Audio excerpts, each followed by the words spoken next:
كثير من الناس عندهم صلاح في أنفسهم،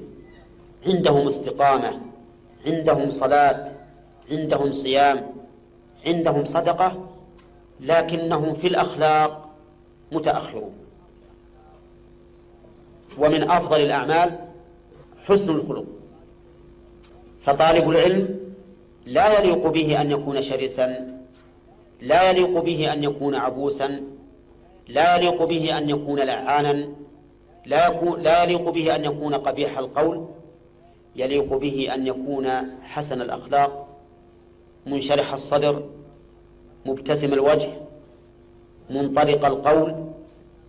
حتى يقبل الناس منه ويقبل عليه.